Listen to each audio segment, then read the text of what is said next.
hey guys, welcome to my YouTube channel CS Talks. Myself Khushi Agrawal and today we are going to discuss about how to prepare for company law exam. So company law basically एक ऐसा subject है जो हम सबको थोड़ा difficult तो लगता ही है या समझ ही नहीं आता कि इसको पढ़ें कैसे.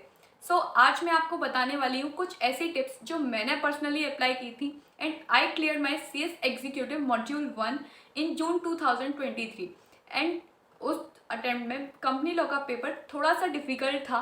ये आपने काफ़ी सारी फैकल्टीज से और अपने सीनियर्स से भी सुना ही होगा. And I scored 53 marks in that June 2023 attempt. इस वीडियो में जो भी टिप्स आपको बताऊंगी वो मैंने पर्सनली अप्लाई की हैं. My first tip to you is must study ICSI's module.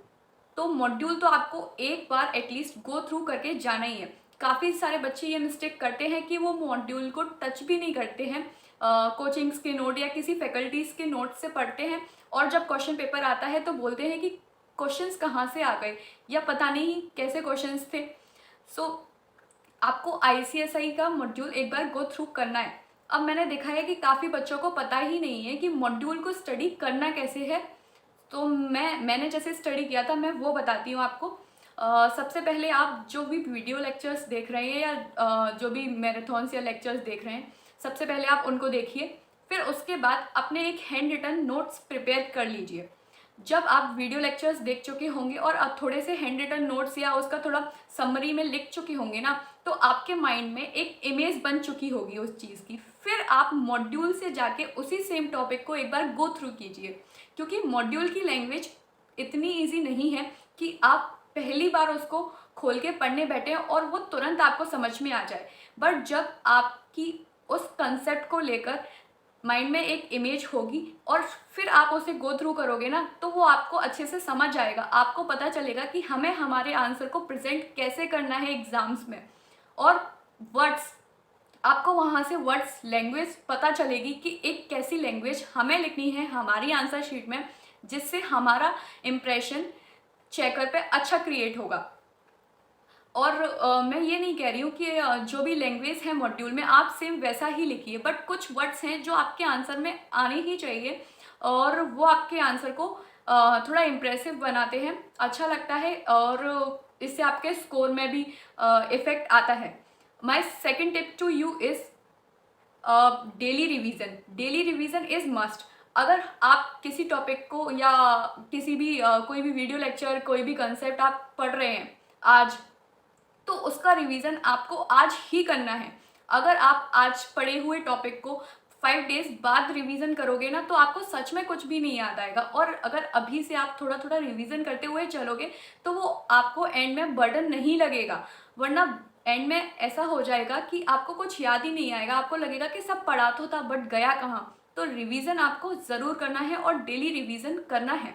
My third tip to you is written practice of case studies and previous years question papers. अब होता क्या है कि हमने प्रोविजंस पढ़ लिए, हम प्रीवियस ईयर क्वेश्चंस को देखते नहीं है, स्कैनर्स में क्वेश्चंस को देखते नहीं है. तो होता क्या है कि कंसेप्ट पढ़ लिया बट जब पेपर सामने आता है तो लगता है कि ये क्या था, ये हमने कभी पढ़ा था. तो आपको पहले से देखनी है कि ICSI का क्वेश्चन पूछने का तरीका क्या है. वो कोई बीकॉम का क्वेश्चन पेपर नहीं है कि आपसे वो डायरेक्ट क्वेश्चन करेगा कि what is the process of appointing independent director. वो ऐसे नहीं पूछेगा, वो ऐसे केस स्टडी फॉर्म में पूछेगा. तो आपको पता होना चाहिए कि क्वेश्चंस आते कैसे हैं. फिर आपको उन क्वेश्चंस की रिटन प्रैक्टिस भी करनी है, क्योंकि कंपनी लॉ का पेपर एक ऐसा थोड़ा लेंथी होता है, बहुत सारे बच्चों का छूटता ही है. और दुख तब होता है जब आपको कंसेप्ट आता है, प्रोविजंस आते हैं और फिर भी एग्ज़ाम छूट जाता है. तो वो होता है जो हम राइटिंग प्रैक्टिस नहीं करते इसलिए. और कंपनी लॉ का पेपर मोस्टली बच्चों का छूटता ही है. इवन मेरा भी फर्स्ट अटेम्प्ट में सी लॉ का सिर्फ पार्ट बी और पार्ट सी मैंने अटेम्प्ट किया था और पार्ट ए मेरा लिटरली पूरा छूटा था. मैंने एक भी आंसर पार्ट ए का अटेम्प्ट नहीं कर पाया था एंड आई फेल्ड. और उसके बाद जब वो अटेम्प्ट का 6 मंथ का साइकिल होता है ना, बहुत दुख होता है. तो इसलिए first attempt is golden attempt, या आपका जो भी अटेम्प्ट है, बट इन चीज़ों को फॉलो करो, ये आपके रिजल्ट को सच में इफेक्टिव बनाएंगी. उसके बाद मेरी नेक्स्ट टिप होगी कि आपको पार्ट बी बहुत अच्छी तरीके से करना है, क्योंकि पार्ट बी काफ़ी ज़्यादा स्कोरिंग है और उसमें चैप्टर्स भी कम है।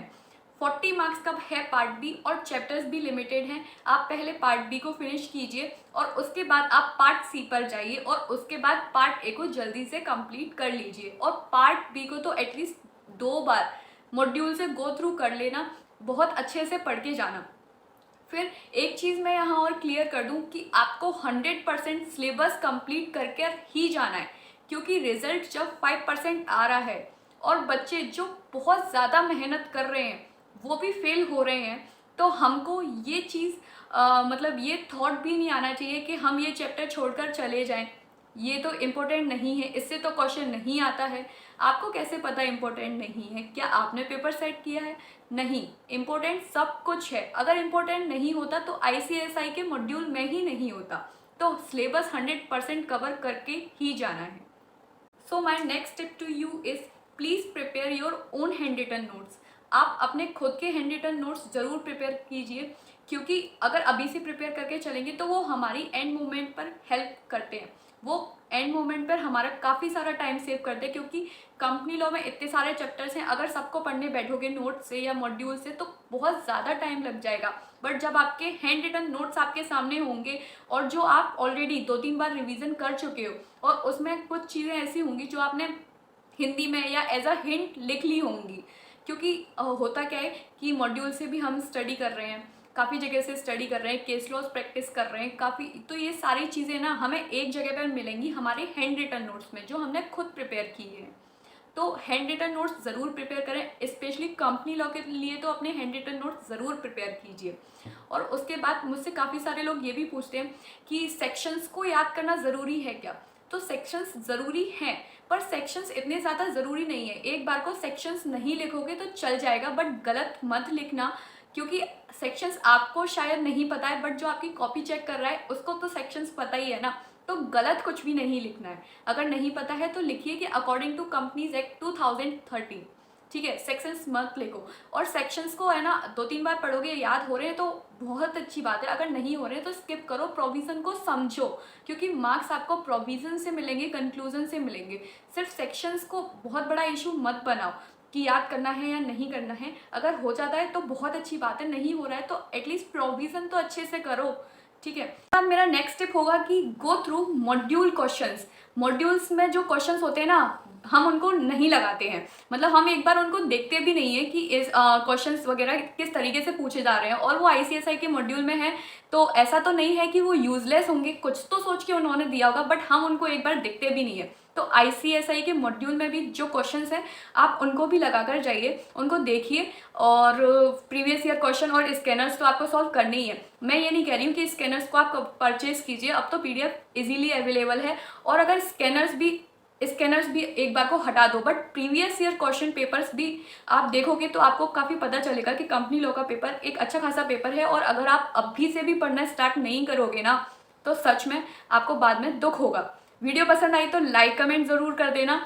और कमेंट में बता दो कि नेक्स्ट वीडियो किस टॉपिक पे चाहिए। चैनल को सब्सक्राइब ज़रूर कर देना, because this is the first video of my channel.